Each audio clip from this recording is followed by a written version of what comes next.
Bonjour à tous, bienvenue donc pour cette nouvelle vidéo où là on va pas faire de vidéo vraiment dialecticien, on va essayer de réagir rapidement à cette affaire Mila. Alors là je parle depuis ma voiture. Vous voyez que d'ailleurs, j'ai pas fait exprès mais on voit le petit crucifix qui est pendu à ma voiture. Ça c'est pas moi qui l'ai mis, c'est parce que quand j'ai acheté la voiture il y avait ce crucifix avec et comme je le trouvais joli je l'ai laissé. Sachant que bon c'est pas en contradiction avec ma foi religieuse, même si elle est relative, cette foi religieuse en réalité. Voilà. Et qu'est-ce que je voulais dire? Donc oui, là, je voulais réagir sur l'affaire Mila, notamment par rapport aux conséquences, pas l'affaire en elle-même ou ce qu'a dit Mila en elle-même, parce que c'est pas ça qui est intéressant, c'est surtout les conséquences de cette affaire. Parce que le problème, c'est que depuis quelques jours, et là, surtout là, depuis ce matin à la radio, j'arrête pas d'entendre droit au blasphème par-ci, droit au blasphème par-là. C'est-à-dire qu'aujourd'hui, il y a une espèce de consensus médiatique et politique même pour dire, pour défendre cette Mila et pour dire elle a le droit de dire ce qu'elle veut. Alors là, il y a plusieurs choses Déjà, il faut rappeler les faits. Qu'est-ce qu'elle a dit exactement? Elle a dit quand même des choses très insultantes et outrancières envers les musulmans en disant l'islam c'est de la merde, votre Dieu je lui mets un doigt dans le cul ou des choses comme ça.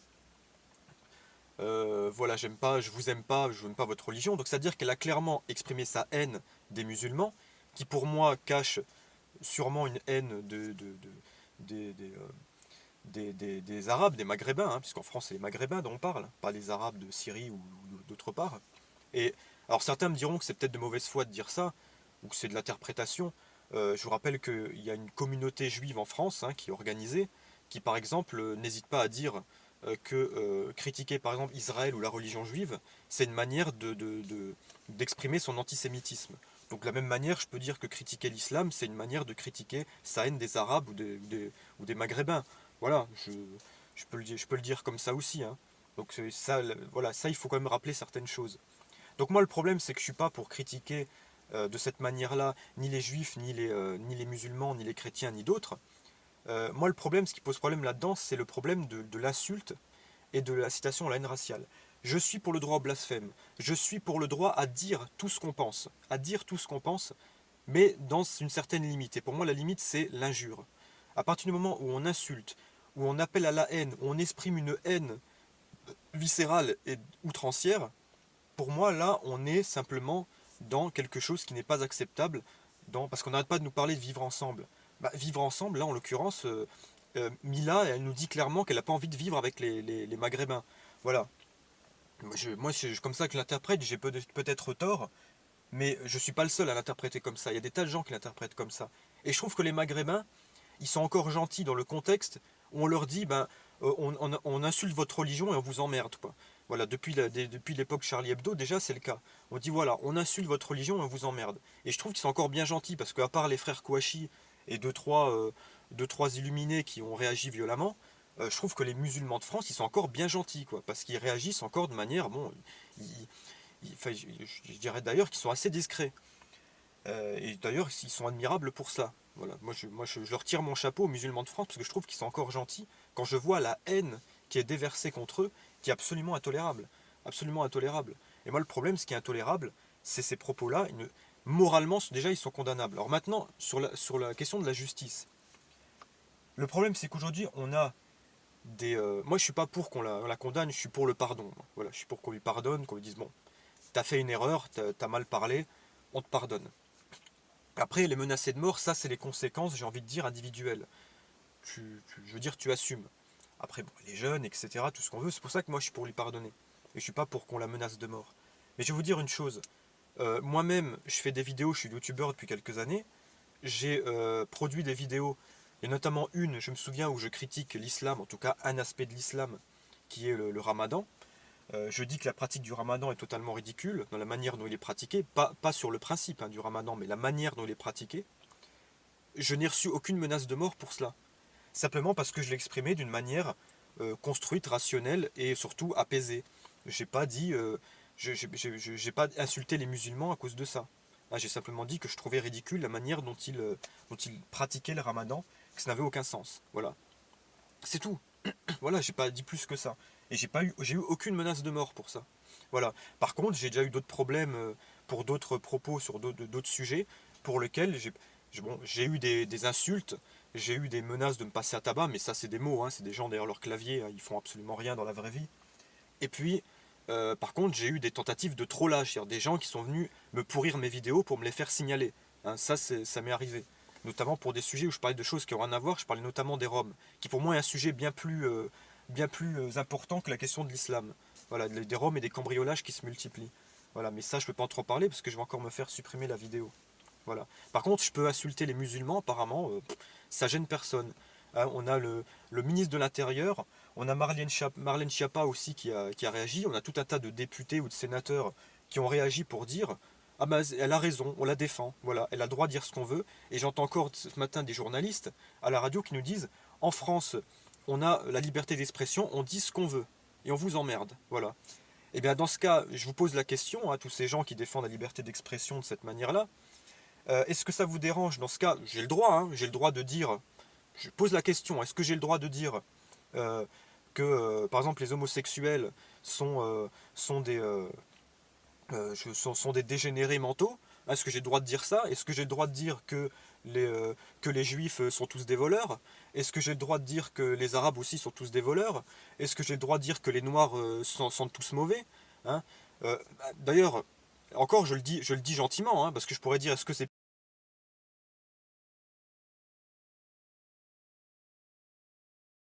comme on disait pendant les années 40, est-ce que j'ai le droit de dire tout ça? Je pose la question, je ne le dis pas, je ne le pense pas. Je pose la question, est-ce que j'ai le droit, si je pensais ça, de le dire? Voilà, voilà, bon. Apparemment, non, on me dit j'ai le droit de tout dire, allez, on se lâche, on dit tout ce qu'on veut. Non, j'ai pas le droit de dire tout ça. Tout ce que j'ai dit là, évidemment, je le retire, je ne le pense pas. Et pour moi, effectivement, ce serait normal que je sois condamné. euh, voilà, là j'ai posé la question. Je m'excuse, effectivement, c'est des propos outrageants, mais c'est pour donner un exemple. Si je disais tout ça, je pourrais être condamné. Voilà. Pourquoi sur la question de l'islam, j'ai le droit de dire la même chose sans être condamné? Voilà. Le problème est là. Le droit au blasphème, c'est une chose, on a le droit de blasphémer. J'ai le droit de critiquer toutes les religions. Par contre, il faut que je le fasse de manière correcte. Il ne faut pas que j'insulte les croyants en disant votre religion c'est de la merde. Enfin, si, à la limite, tu peux dire votre religion c'est de la merde, c'est pas le plus grave. Mais le fait de dire votre religion c'est de la merde, plus je vous mets un doigt dans le cul à votre Dieu, etc. Enfin, là, c'est clairement de la citation à la haine, ça sert à rien.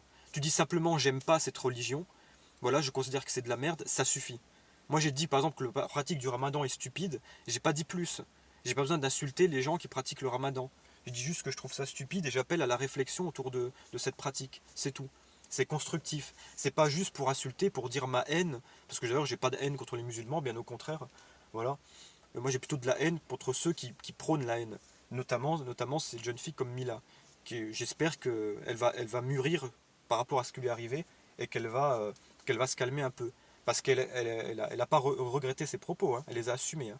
Elle n'a rien regretté. C'est-à-dire qu'elle ne regrette pas les insultes, ni, le, ni les insultes, ni les propos outranciers et d'incitation à la haine. Le problème est là, c'est-à-dire qu'aujourd'hui on a des députés, des ministres qui défendent l'incitation à la haine contre l'islam. Et ça, qu'est-ce que ça, je ne vais pas dire qu'est-ce que ça provoque, mais qu'est-ce que ça permet, on va dire, ça permet un climat de guerre civile. Voilà, un climat de guerre civile où on encourage ceux qui vont prôner la haine, mais que dans un sens, c'est-à-dire contre l'islam. Parce que tout ce que j'ai dit avant contre d'autres communautés, eh ben, j'ai pas le droit de le dire. J'ai pas le droit de le dire parce que j'ai été d'ailleurs censuré sur YouTube pour moins que ça. Hein. Quand j'ai parlé des. J'ai simplement lié Rome et cambriolage et j'ai été censuré. Voilà. Alors j'ai même pas dit que les Roms, j'ai absolument pas insulté les Roms. J'ai simplement dit qu'effectivement, la plupart des cambriolages aujourd'hui sont faits par des bandes de Roms itinérantes qui viennent des pays de l'Est. Voilà. J'ai pas dit plus que ça. Et j'ai été censuré. Vous voyez? J'ai même pas dit un gros mot ni rien du tout. Voilà. Donc à un moment donné, il faut sortir de l'hypocrisie, il faut dire la vérité. Qu'on aime ou qu'on n'aime pas les musulmans, l'islam et les arabes. On a le droit de ne pas les aimer. Moi, je suis même pour le droit au racisme verbal, à partir du moment où il n'est pas insultant. C'est-à-dire que je suis pour que quelqu'un qui n'aime pas les arabes ait le droit de dire je n'aime pas les arabes. Voilà, ou j'aime pas les juifs, ou j'aime pas les noirs, ou j'aime pas même les espagnols comme moi. Voilà, il n'y a pas de problème. Au moins on sait qui pense quoi. Mais il faut être honnête. Pas de deux poids, deux mesures. Pour tout le monde, c'est la même chose. Hein, parce on a condamné des humoristes ou des intellectuels, hein, vous savez de qui je parle, il n'y a pas longtemps, pour moins que ça. Pour moins que ça. Voilà. Il y en a qui a été condamné pour avoir fait un sketch où il imite un colon israélien qui fait un salut nazi. Voilà. Par contre, Charlie Hebdo, on dit ils ont le droit de dire tout ce qu'ils veulent, de faire tout ce qu'ils veulent, voilà. D'accord. Alors que ils ont le droit d'insulter le prophète, enfin de se moquer du prophète Mahomet, de le représenter avec le zizi à l'air, etc. Enfin bref, eux ils ont le droit. Mais voilà, les autres, d'autres n'ont pas le droit. Dieudonné n'a pas le droit de caricaturer Israël et la religion juive. Parce que soi-disant, ça serait antisémite. Bah, pourquoi ça serait pas alors anti-maghrébin, anti-arabe ou anti-berbère de critiquer la religion islamique? Voilà, je pose la question, c'est tout. Donc à un moment donné, voilà, réfléchissez avant de tomber dans ce piège, cet appel à la guerre civile qu'on vous fait. Hein. Euh, les arabo-musulmans, les maghrébins de France, c'est sûr que c'est pas l'élite du Maghreb qui est venue en France, mais c'est des gens qui pour certains sont des vrais connards et d'autres sont très corrects. Et moi j'ai connu les deux, j'ai grandi en cité. Il est vrai qu'il y a des mecs que je pouvais pas piffrer, et il y en a d'autres, franchement, ils étaient adorables, ils avaient des cœurs en or, et encore aujourd'hui, voilà, j'ai jamais eu d'animosité contre eux, bien au contraire. C'est pour ça que, à un moment donné, il faut retrouver la juste mesure des choses. Le problème aussi, c'est le problème de l'immigration. Si on en a marre des musulmans, bah faut arrêter de faire venir des musulmans en France. C'est tout. Ça, je le dis à nos gouvernants. Euh, ne venez pas dire on a le droit au blasphème si vous faites venir des musulmans après qui sont pas contents quand on critique leur religion. Bah arrêtez de les faire venir, c'est tout. Voilà, à un moment donné, il faut être cohérent, c'est tout. Voilà. Donc voilà pour ce petit point sur cette affaire Mila, je vais pas m'étendre plus là-dessus. Il y a peut-être des choses que je voulais dire, que j'aurais oublié, voilà. Mais j'ai voulu voilà, insister sur l'essentiel. Je ferai bientôt une vidéo un peu sur ce sujet-là, sur la question du grand remplacement. Parce que le grand remplacement, euh, c'est un sujet qui, à mon avis, est aussi un petit peu exagéré, un petit peu aussi un piège. Hein, parce que, pour montrer que justement, déjà d'une, le grand remplacement, c'est pas un mythe, c'est pas totalement un mythe, c'est vrai, d'un côté, mais de l'autre, on exagère beaucoup les conséquences de ce grand remplacement. Et de deux, je voulais réagir aussi sur la question de quoi oui, du fait aussi que on considère les arabo-musulmans de France, c'est-à-dire les maghrébins, hein, comme la plus grande menace qui pourrait même d'ailleurs prendre le pouvoir en France, ce qui est totalement illusoire et stupide. Et je vais expliquer pour mettant ça dans une perspective historique, justement.